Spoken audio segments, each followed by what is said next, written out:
Friends అందరికీ నమస్కారం అండి. ఇప్పుడే అందిన వార్త రాష్ట్ర ప్రభుత్వ ఉద్యోగులకు సంబంధించి నేడు తాజా సమాచారం అండి. ఈరోజు తేదీ చూసుకున్నట్లయితే మనకు జనవరి 11వ తారీఖు 2026 అండి. వీడియోలు వచ్చేసి 2 నుంచి 3 అప్డేట్స్ అయితే ఉన్నాయన్నమాట. చివరి వరకు చూడండి, అర్థమవుతుంది. మొదటిసారి ఛానల్ వస్తే తప్పకుండా సబ్స్క్రైబ్ చేసుకోండి.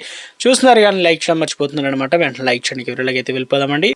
మొట్టమొదటి అప్డేట్ వచ్చేసి ప్రభుత్వ ఉద్యోగులతో పాటు ప్రైవేట్ రంగంలో పనిచేస్తున్నటువంటి కోట్లాది మంది ఉద్యోగులకు సంబంధించి గుడ్ న్యూస్ అనమాట. ప్రయోజనాల కోసం కేంద్ర ప్రభుత్వం ఈపీఎఫ్ఓ నిబంధనలో కీలక మార్పులు చేసేందుకు కూడా రెడీ అవుతుందన్నమాట. ఇందులో ఏం చెప్తున్నారు ఏంటంటే, ముఖ్యంగా ప్రావిడెంట్ ఫండ్ జమ చేయడానికి ప్రాతిపదికగా తీసుకునే వేజ్ సీలింగ్ను పెంచే దిశగా అడుగులైతే పడుతుంది అనమాట. దేశవ్యాప్తంగా జీతాలు పెరుగుతున్న క్రమంలో పాత నిబంధనల వల్ల చాలా మంది ఉద్యోగులు సామాజిక భద్రత ప్రయోజనాలను కూడా కోల్పోతున్నారని చెప్పేసి ఉద్దేశంతో ప్రభుత్వం ఈ సమీక్ష చేపట్టడం జరిగింది. సుమారు 10 ఏళ్లుగా పరిమితులు ఎలాంటి మార్పులు అయితే లేవు కాబట్టి ఇప్పుడు కొత్తగా మార్పులు తీసుకురాబోతున్నారు. ప్రస్తుతం అమల్లో ఉన్న రూల్స్ ప్రకారం ప్రావిడెంట్ ఫండ్లో తప్పనిసరి చేయడానికి గరిష్టంగా నెలవారీ వేతనం ఎంత ఉండాలంటే 15,000 అయితే ఉండాలి. అంటే 15,000 లేదా కంటే తక్కువ జీతం ఉన్నవారు తప్పనిసరిగా పీఎఫ్ కట్టాలన్నమాట. అంతకంటే ఎక్కువ జీతం ఉన్నవారు వారి ఈపీఎఫ్ఓ కట్టాలా వద్దా అనే నిర్ణయం తీసుకోవచ్చు.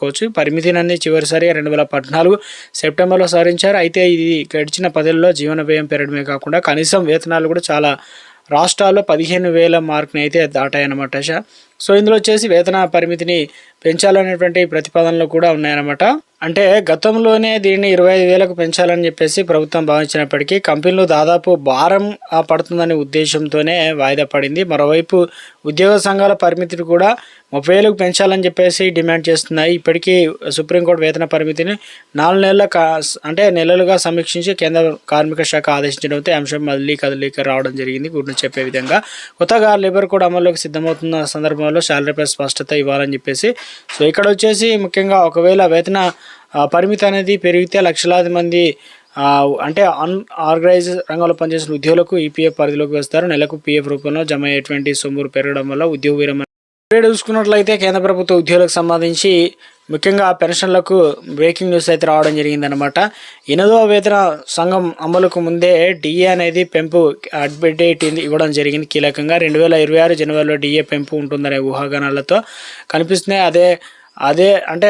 అదే కానీ జరిగితే ఈసారి డిఏ అనేది డిఆర్ 5% పెరిగే అవకాశం ఉందని చెప్పేసి అంచనా. వాస్తవానికి ప్రస్తుత రోజుల్లో ద్రవ్యోల్బణం రోజువారీ ఖర్చులు తీవ్ర ప్రభావం చూపుతుంది అన్నమాట. రేట్లు పెరుగుతున్నాయి. ఎందుకంటే అద్దెలు, రేషన్లు కావచ్చు, మందులు, పిల్లల చదువులు కూడా అంతకంత ఖరీదైన మారుతున్నాయి. సో ఇలాంటి పరిస్థితిలో జీతం, పెన్షన్లు పెంపు వార్త బిగ్ రిలీఫ్ అయితే వస్తుంది. సో ఎందుకంటే ప్లాన్ చేసుకోవడానికి అవకాశం ఉంటుంది. జనవరిలో కేంద్ర ప్రభుత్వ ఉద్యోగులు కావచ్చు, అదైతే పెన్షన్లకు శుభవార్త అందే అవకాశం కనిపిస్తుంది. ఇక 8వ వేతన కమిషన్ సంఘం అమల్లోకి రానున్న నేపథ్యంలో డేర్నెస్ అలవెన్స్ అనేది డిఏ పెంపు కావచ్చు, డేర్నెస్ రిలవెన్స్ 5% పెరుగుదల అయితే ఉండే అవకాశాలు అయితే ఉంటుందని చెప్తున్నారు. సో దీనివల్ల జనవరిలోనే మనకు 63% పెరగవచ్చు అని చెప్తున్నారు. ఇక కేంద్ర ప్రభుత్వం జూలై 2025 డిఏ 4% కనుక పెంచి 58% పెంచింది. గతంలో 54% అయితే ఉంది. జనవరిలో 5% ఆమోదిస్తే ఇప్పుడు డి అనేది 61% నుంచి 63% చేరుకుంటుంది. అయితే డిసెంబర్ 2025 సంబంధించి ఏఐసిపిఐ ఐడబ్ల్యూ డేటా విడుదల తర్వాత ఇది తుది నిర్ణయం తీసుకునే అవకాశాలు అయితే ఉన్నట్లు అప్డేట్స్ అయితే అందుతున్నాయి అనమాట. మరో అప్డేట్ చూసుకున్నట్లయితే ముఖ్యంగా కొత్త ఏడాదిలోనే 2026 ప్రారంభంలో కేంద్ర ప్రభుత్వ ఉద్యోగులు ప్రధాని నరేంద్ర మోదీ నేతృత్వంలో కేంద్ర సర్కార్ అయితే తీపి కబురు అనేది అందించిందనమాట. రక్షణ మంత్రిత్వ శాఖ పరిధిలో అంటే కార్ప్స్ ఆఫ్ పనిచేసిన అర్హులైన డిఫెన్స్ సివిలియన్ ఉద్యోగులకు సంబంధించి బోనస్ అందిస్తామని తెలపడం జరిగింది. ప్రొడక్టివిటీ లింక్డ్ బోనస్ ఏదైతే ఉందో పిఎల్పి చెల్లింపులో కేంద్ర ప్రభుత్వం ఆమోదం తెలిపిందనమాట. ఈ మేరకు జనవరి 7, 2026 తేదీన అధికారిక ఉత్తర్వులు అయితే జారీ చేసింది. దీంతో పిఎల్పి స్కీమ్ ద్వారా అర్హులైన ఉద్యోగులకు 22 రోజుల వేతనంతో సమానమైన బోనస్ అందిస్తామని తెలియజేసిందనమాట. సో ఇందులో గుడ్ న్యూస్ అయితే రావడం జరిగింది. ఎవరెవరికి వస్తాయి ఏంటనే ఉత్తర్వులో భాగంగా సో గుడ్ న్యూస్ అయితే బోనస్ లెక్క ఎలా ఉంటుందంటే నెలల లెక్కించడానికి నెలవారీ జీతం గరిష్ట పరిమితి వచ్చేసి 7,000 నిర్ణయించింది. ప్రభుత్వ నిబంధనల ప్రకారం ఉన్న ఫార్ములా ఆధారంగా 22 రోజుల వేతనాన్ని లెక్కించి ఉద్యోగులు అయితే అందజేస్తారు. ఈ పథకానికి సంబంధించి గతంలో ఉన్నటువంటి ఇతర నియమ నిబంధనల షరతులను కూడా యథాతథంగా కొనసాగుతాయని ప్రభుత్వం స్పష్టం చేయడం అయితే జరిగిందనమాట.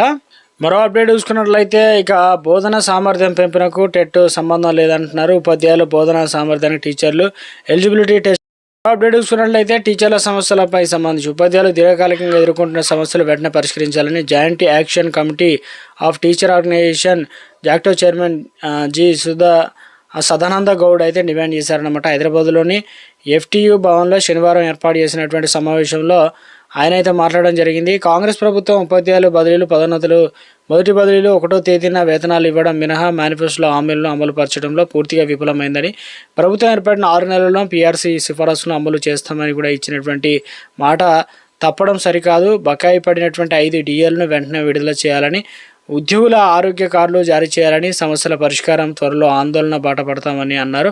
సమావేశంలో జాక్టో నేతలు కృష్ణుడు అంటే తదితరులు అయితే పాల్గొనడం జరిగిందనమాట. సో మొత్తానికి ఒక అప్డేట్ అయితే ఇవ్వడం జరిగిందనమాట. ఇక పోర్టులకు సంబంధించి కన్నం వేశారనే విధంగా భూభారతిలో 48 కోట్ల మేర ఇలా ఏదైతే అక్రమాలు అవినీతి జరిగినట్లుగా గుర్తించడం అయితే జరిగిందనమాట.